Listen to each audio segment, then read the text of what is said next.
కావచ్చు, నిన్న జగన్మోహన్ రెడ్డి గారు ఒక న్యాయ పోరాటం గురించి ఒక రెండు కమిటీలను ఏర్పాటు చేయడం జరిగింది సార్. అందులో వాళ్ళ ఫోన్ నెంబర్లతో పాటు ఎవరైనా అభ్యర్థులు ఉంటే కనుక అప్రోచ్ అవ్వచ్చు అనేసి ఆయన చెప్పడం జరిగింది సార్. అంటే జగన్మోహన్ రెడ్డి గారి కంటే కోర్టులు, కేసులు, వివాదాలు కొత్త కాదు. కానీ నిరుద్యోగులకి అలా కాదు కదా సార్. అంటే ఒక కోర్టులో కేసు వేసిన దగ్గర నుంచి కూడా దానికి పరిష్కారం రావాలి అంటే ఏళ్ల తరబడి కోర్టుల చుట్టూరు తిరగాల్సి ఉంటది. రైతులు కావచ్చు, నిరుద్యోగులు కావచ్చు.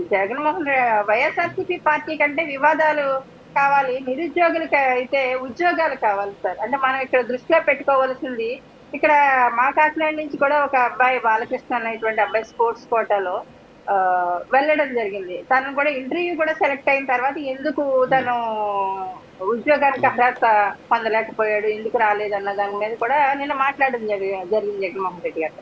అంటే ఇలాంటి వాళ్ళు అంటే 56 మంది గురించే చెప్తున్నారు. 16,347 డిఎస్సికి సంబంధించినటువంటి పోస్టులు తీసుకున్నటువంటి అభ్యర్థుల ఒక కుటుంబాలు కావచ్చు, ఆ అభ్యర్థులు పడినటువంటి కష్టం కావచ్చు, వీళ్ళందరూ కూడా 56 మంది గురించి ప్రభుత్వం కూడా నేను ఒకటే చెప్తాను సార్. 56 మంది జగన్మోహన్ రెడ్డి గారు ఒక ఫిగర్ తీసుకుని నిన్న మాట్లాడడం జరిగింది. అంటే ఎంతో మందికి వీళ్ళు మాత్రమే బయటకు వచ్చారు, ఇంకా చాలా మంది ఉన్నారన్నట్టుగా వాళ్ళ ఫోన్ నెంబర్లు ఇవ్వడం కానీ ఇవన్నీ జరిగింది.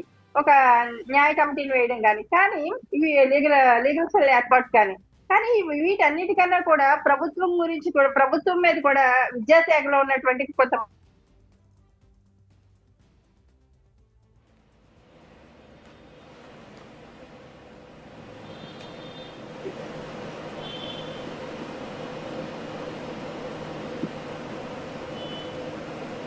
నాకేమైనా పట్ల వాయిస్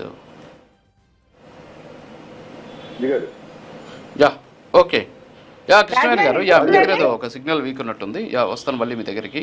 యా రామకృష్ణ గారు ఇప్పుడు ఓకే. యా కంటిన్యూ చేయండి. యా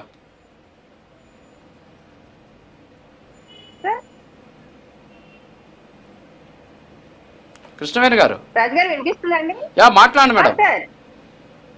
ఓకే, అంటే సార్ మాట్లాడండి. అభ్యర్థులు ఎవరైతే ఉన్నారో ఈ